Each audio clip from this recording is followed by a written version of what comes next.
Then I like to cut my jerky across the grain. The grain in this particular piece of meat is running the long way. So I'll take it and I'll just start slicing it. Try to stay a little less than 1/4 inch. One nice stroke down, one nice stroke back.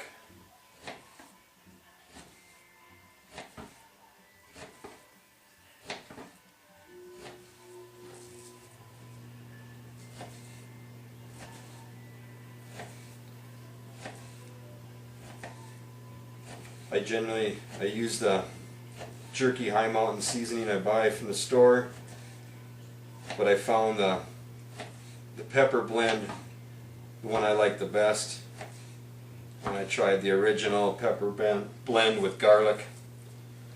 Not as good. I like just the plain pepper blend. Then I do add some mignonette, Penzeys mignonette spice seasoning to it too. See some of these little pieces like that? They'll be jerky chunks.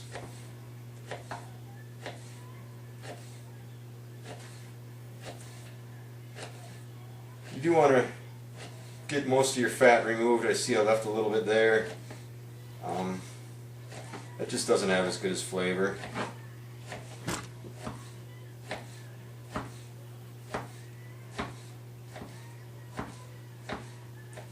Alright, it's done. Put this in the fridge.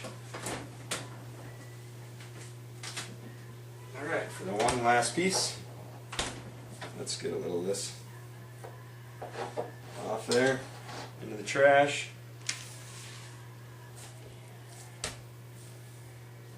Now let's go ahead and get a little more of this out of there. A little bit of a vein running through there. Nobody wants to eat that, so get that out of there too. Looks good. Again, let's start cutting it.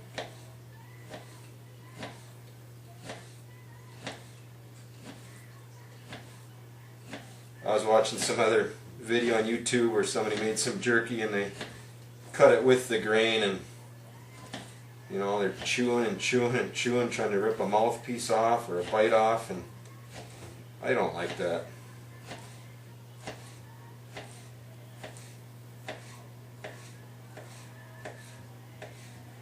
There you go. Now what I'll do is get it all on my scale so I know how much seasonings to weigh up. That's important because I use a cure, and you don't want to use too much cure. You want to go with what they say. Alright, looks like I got just a little over 3 pounds. I started with 3.5, and now I'm down to 3¼ pounds. So let's go ahead and put this back in the fridge and weigh up my seasonings. Wash my hands quick. Always practice safe handling of food. This one goes out to Johnny. No, I did not drop a potato and put it back on the Traeger. That was an aluminum foil ball that was for my elevated rack before I made one. But anyways, 3 pounds of seasoning. The 3 pounds of meat calls for 2 tablespoons of the High Mountain Cure. This one is the Cure, the darker colored. And the Cure is the same for all the jerky. The only thing that's different is the seasoning. So what did I say again? 3 pounds, 2 tablespoons. Looks like I'm going to be just about out of this. There's 1 tablespoon. That one was a little short, so I'll go a little taller on this one. But it is important to make sure you use the right amount of cure and seasoning.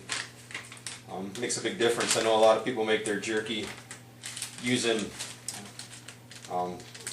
soy sauce and stuff like that, and that's not jerky. That's a marinated, dried piece of meat. Jerky is a cured, seasoned piece of meat. Okay, 3 pounds of meat calls for 2 tablespoons and a half teaspoon of the seasoning. It looks like the seasoning is going to come out real even. I've been making probably 3-pound, 3.5-pound batches. This has got to be at least my 4th batch of this stuff.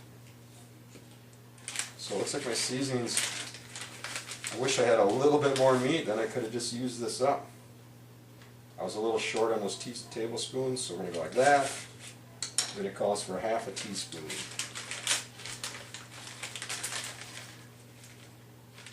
But, I don't know, I like mine a little more seasoned. I'm just going to use the last of this up. I'm not going to use the last of the cure though, because that's where you're going to go wrong. You know, I'm not going to be tempted to use that a little bit more. It's not going to taste right. It's not going to sit right. It's not going to cure right. Alright. Put the cover on. These shakers come with your seasoning kit. Make sure I get it nice and evenly shook and distributed. Then one thing you want to do is note how full your seasoning is. And then they say don't pre-mix your seasoning either. Mix each batch and then use all the seasoning. That's the only way you get the measurements right. So now I'll make a note in my head how full it is, so I know when I put half on one side of the meat, I'll use the other half. So it's just about, what, 1 inch from the top, 3/4 inch from the top. So I want to make sure I use down to here on the first side. This is where it gets a little time consuming. Jerky back out of the fridge. Always working fast to make sure I don't let it get warm. That's the advantage that the grocery stores and the meat industry has, is they got, you know, a refrigerator room to work in. You know, living here in Minnesota, I suppose I could do this out in the garage in another month or 2, but who wants to do that? Do that. Just get it all laid out. Like I said, this is the part that's kind of time consuming and kind of a pain in my ass, actually. But it's definitely worth it, and I don't know any other way of getting seasoning on it the way you need to, as far as 50, you know, what you mixed up half and half on each side. So, just kind of quick laying it down.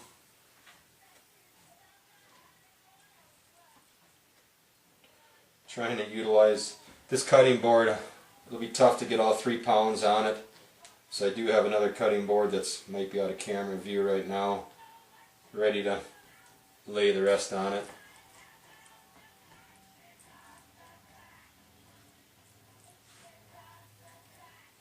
Just go ahead and get it all down.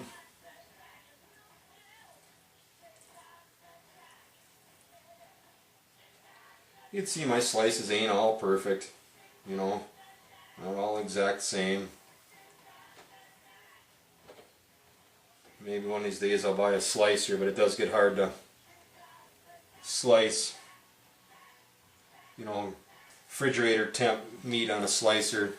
Generally you want to maybe throw it in the freezer for a little while, but sometimes people put too much work in shit, which is me. I like to try keeping it simple, easy.